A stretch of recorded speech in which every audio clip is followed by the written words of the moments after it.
Happy New Year, Happy New Year, Happy New Year. It is 2024 and it is Elgin Walker, the Elgin Paul Walker team here at EXP Realty. And just a quick shout out as I'm talking to people thinking about selling their homes. You know what we have going on this year is we have an election year.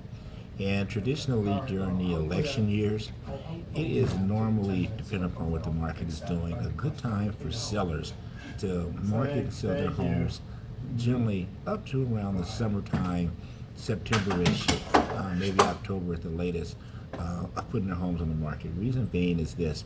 One of the things that tends to happen during election year is normally, and I know we've got some weird times, but normally the government wants everything to stay fairly normal or the same as to what is happening or been happening. They don't want to tend to have any major fluctuations one way or the other with interest rates, with a whole bunch of other stuff, because it can tend to be looked at as favoring one candidate or the other, whether that's the case or not. So traditionally, as I've been in business, is that during an election year, as a seller, and right now you've got some very strong advantages as a seller. Yes, the interest rates are a little bit higher, but you know, the rumor is that the rates will come down. So there are buyers that are looking, and right now we still have more buyers than we have homes for sale now.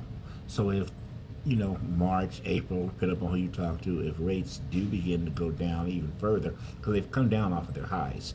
The rates were like 8% just, you know, 45 days ago, and now, you know, they're under 7 in most cases. Sometimes 6 3/4, sometimes 6.5. Just kind of depends, you know, because they're fluctuating a lot.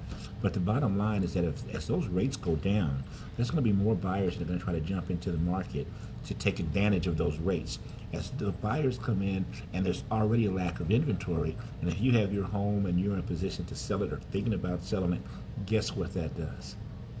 That gives you the opportunity to kind of control the market as far as for yourself, meaning that if you still price it right and it's in good condition, and it's accessible and good marketing, all the things that it takes, if you do that, odds are there will be more than one person that likes your property, which then creates quote-unquote multiple offers, or in plain English, bidding wars, versus what we had about 2 years ago, right?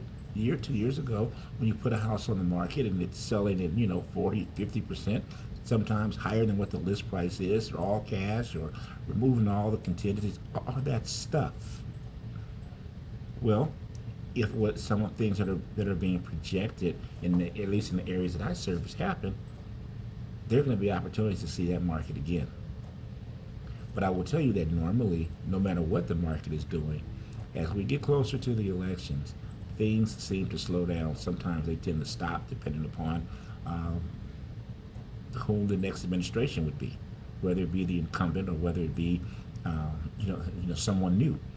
But you will tend to see things slow down as everybody kind of tries to figure it out, and who knows what happens after that. So if you're a seller and you know you're trying to strategize when would be a good when would be a good time to sell your home, and 2024 is the year that you're considering doing that, I would tell you to start looking between now and September. I probably want to have mine on the market and either in escrow or close no later than probably the first part of October. So anyway, keep that in mind as you're making your plans and strategizing for your family. Have a great day. Remember, no matter what you're going through in life, it's just a temporary condition. Things change, and it truly is a great life. Happy 2024, and I hope you get a wonderful holiday season.